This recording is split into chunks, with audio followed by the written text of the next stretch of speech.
Gisugda na pagdagsa sa mga tao nga nag-Stations of the Cross ang Tabor Hill sa Dakbayan sa Subo.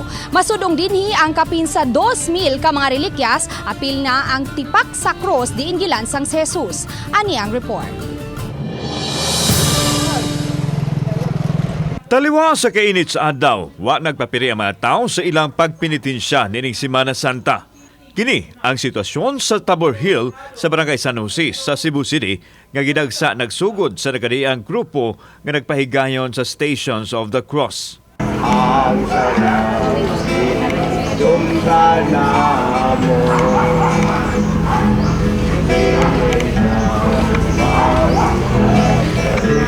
Apil na ang mga opisyal o kawani sa usa ka pribadong kumpanya nga nag-una na sa ilang pinitensya. Kada tuig jud mo dapat nami parang reflection ba of the Lenten season. Stations of the Cross lang midaan before mo mabisi ang atong mga venue sa Stations of the Cross ba. It's a yearly activity sa among company. Mato ni Reverend Father Noel Serna, ang overall chairman sa Holy Week activity sa Tabor Hill, nga sukad pa niadtong adlawng Domingo aduna nay mga tawo nga nag-via cruces. Gipanglantawan ini nga moduble ang ginakanon sugod og mga adlaw hangtod na sa Biyernes Santo. Before we have 5 to 10,000 people or pilgrims nga moari sa Tabor Hill. So karon, but now siguro moabot tag 15,000 to 20,000. Kaya usually nanon naman ning Tabor Hill for pilgrims, especially for the Station of the Cross. Ang Tabor Hill usa sa paboritong pilgrim site sa mga tao nining panahon sa Semana Santa. Panghinaot lang sa tagduma nga unta masunod ang mga lagda nga ilahang gitpatuman alang sa kahapsay sa naaswing observance sa Holy Week.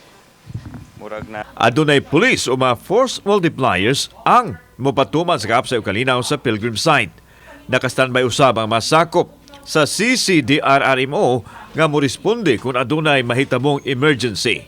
We are catering people to experience holiness in this in celebrations of the Paschal Mystery. Samtang human sa Stations of the Cross, mamahimong musulod sa Chapel of Holy Relics ang mga tao. Masudong nila ang mga relikiyas sa mga santos ug uban pang mga butang nga nahimong kabahin sa kinabuhi ug sa kamatayon ni Hesukristo. Anaa dinhi ang tipak sa cross diin gilansang ang manunubos. Napunta diri ang relic sa katong stone nga gigaid si Kristo, the flagellations of Christ in the mystery, the sorrowful mystery. Kauban si Godfrey Relian, ako si Alan Domingo. Palitang Bisdak.